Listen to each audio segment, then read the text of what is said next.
একা একা বাসায় একটু ভাল লাগে না। ছেলেটাতে কোথায় আছে, কি করে, কোনো খোঁজ খবরও নাই। যে অবস্থা, ছেলেটা আমার বেয়ারা হয়ে গেছে। আব্বা, বাপ, আব্বা শুন, এর বাপ হলো ইঞ্জিনিয়ার আর এর বাপ হলো থানার ওসি। আমরা তিন বন্ধু পিকনিকে যাব। আমার তাড়াতাড়ি 5,000 টাকা দে। শোনো বাপ, আমার তো 2 মাস ধরে কাজ কাম নাই, আমি এত টাকা কোথায় পাবো? তোর কাজ কাম নাই, আমি কি করবো? আমার টাকা লাগবে, আমার টাকা দে, আমি পিকনিকে যাব। আমি তোর কোনো কথা শুনবো না। মানে টাকা চাইলে তুই ইমোশনাল হয়ে যাস। শোন, তোর টাকা দেওয়া লাগবে না। আমার দুই বন্ধুর টাকা দিয়ে আমি পিকনিকে যাব। আমার দুই বন্ধু তোর বাড়িতে আইছে, তুই তাড়াতাড়ি খাওয়ার ব্যবস্থা কর।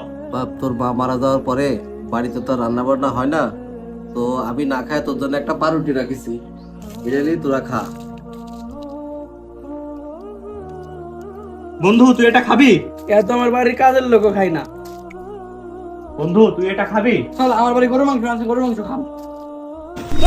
তুই খা। ছেলে আমার বড় হবে